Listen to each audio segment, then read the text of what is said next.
I heard a massive explosion outside the apartment building. When I went out to the parking lot to see what had happened, I saw a military helicopter crash into the building next door. Before I could recover from the shock, a piercing scream erupted from below. I saw everyone fleeing in terror, while my girlfriend stood there frozen.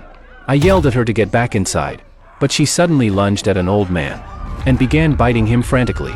Terrified, I rushed back into the apartment.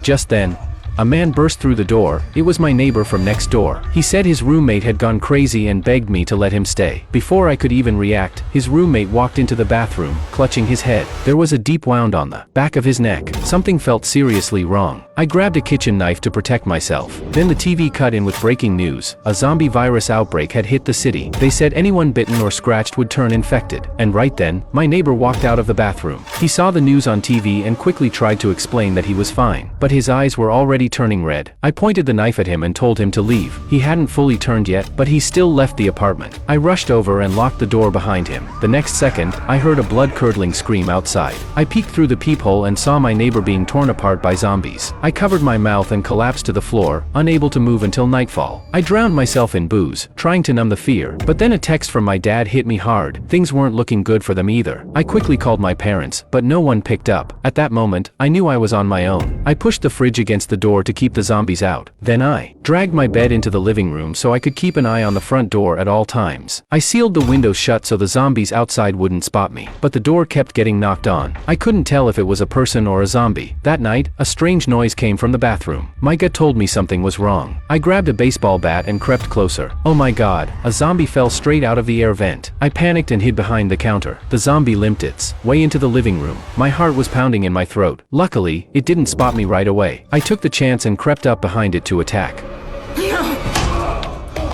It was my first time killing a zombie, and I completely freaked out. When I finally snapped out of it, I tossed the corpse off the balcony. Then I blocked the vent with a surfboard. Seriously, these zombies were insane. They could even crawl through air ducts. But zombies weren't my only problem. A few days later, the water stopped running. The food was almost gone, and I was on the verge of breaking down. Then one day, my phone finally got a signal. I grabbed it, heart racing. It was a final message from my parents. They were gone. I felt completely hollow inside. I lost every bit of will to live. I tore down the covering on the window, tied a rope around my neck, and just as I was about to kick the chair away, I noticed something outside the window. I turned my head in disbelief and saw a woman standing on the balcony across from mine.